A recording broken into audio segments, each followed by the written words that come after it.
Hello, my wonderful viewers, and welcome to another episode of Betty Adams Overanalyzes. Today we're going to look at the 8th and final episode of Season 3 of Lost in Space. Now, Season 1 had 10 episodes. Season 2 had 10 episodes.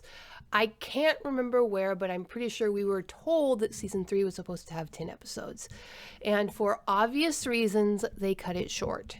They took all of the plot that was supposed to happen in episodes 8, 9, and 10 and shoved it all together into episode 8. Now, the ending, the conclusion, they still managed to get the conclusion in. Now, everything goes wrong in this episode. This episode has so many problems, but the problem is that episode 8 has them all because it bears the burden of an entire year of lockdown and restrictions. And the star actor, the actor who plays Will Robinson, actually got, the beer bug during this time. And everything went wrong during the filming of this section. And you can't even have the usual frustration with it because you're looking at it and the writers did the best with what they had. The directors did the best with what they had. These actors stood up and poured their everything into this final episode. And this is not inherently in of itself a bad episode. The acting is great. The special effects are great. The story is great. But it bears the burden of the disappointment of flubbing the landing.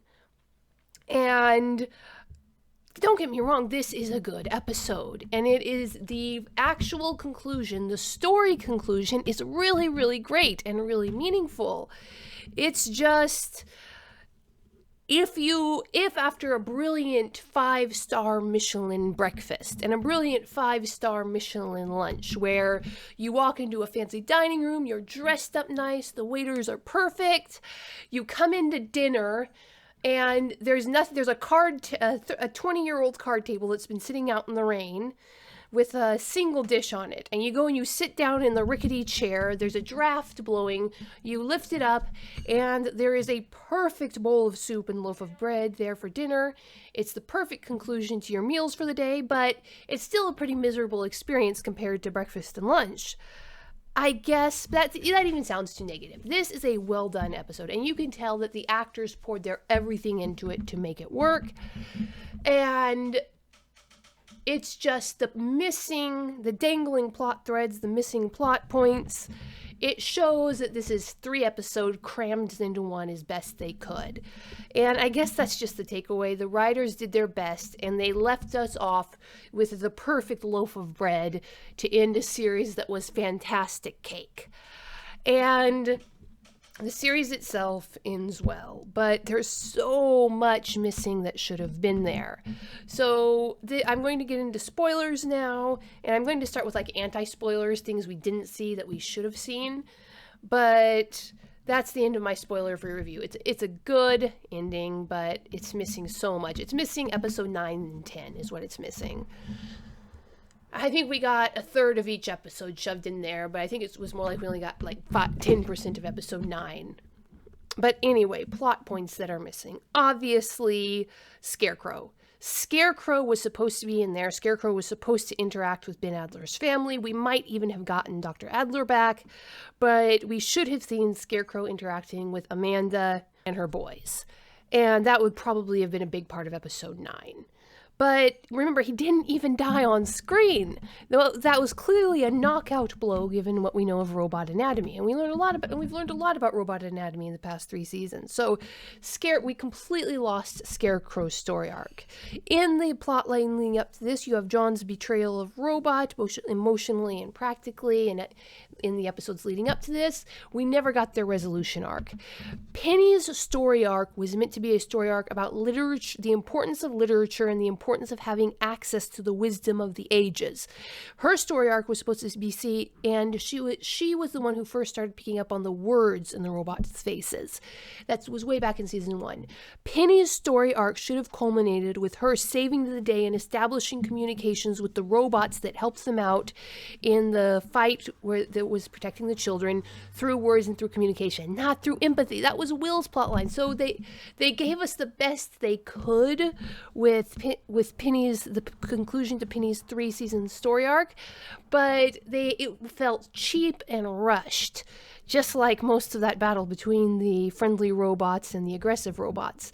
And then you have the friendly versus aggressive robots plotline that it was almost a given the way it was set up. That should have come after a revelation of internal fighting within the robots, not because of a random act of empathy. The show was supposed to have set up that there was already pre-existing problems with factions within the robots, which would have explained so much, and that probably would have come with Scarecrow's revelation. Then you have Grant Kelly's truncated arc. We don't know why the Fortuna got stranded there. Grant Kelly had 2 friends in those cold storage pods. They would have had a part to play in this, but we don't get to see them, probably because, again, 3 episodes crammed into one. They had to cut something somewhere.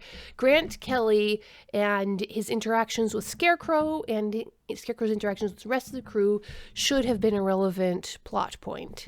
Another missing plot thread that we don't get to see the end of and isn't even mentioned, but might have simply been a budget thing. They couldn't afford to have him back again. With the original Dr. Smith, whose actor played Will Robinson in the original Lost in Space series in the 60s.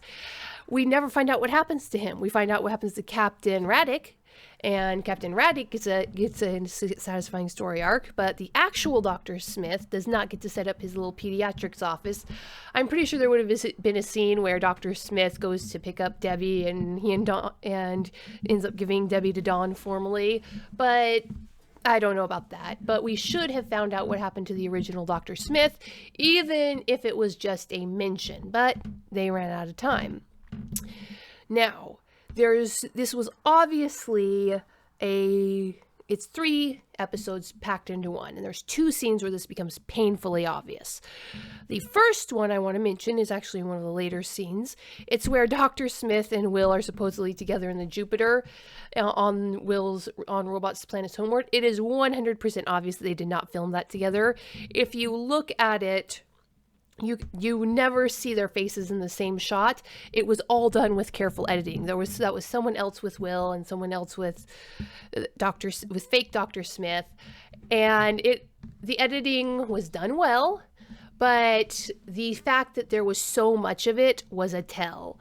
You can't have that many cuts of that nature in a scene without it being obvious. They were very well done. 1 or 2 you would never even have noticed, but happening again, the entire scene was comprised of cuts where you have 2 people in 2 different rooms. This was almost certainly due to the fact that the actor for Will Robinson did in fact catch the beer bug that was going around at the time, and that probably threw off their entire shooting schedule, and they couldn't get the 2 of them together to shoot the shots. That's why there's almost no background in those shots. The background is blurry. And as an author, I have used that shortcut before. You make the main perspective character sick as a dog and fading in and out of reality in an attempt to either speed the scene along or hide the fact that you don't have much background for it. The other scene that was clearly patched together at the last minute and shoved in there was everything from when Will has stepped out of the medical chariot.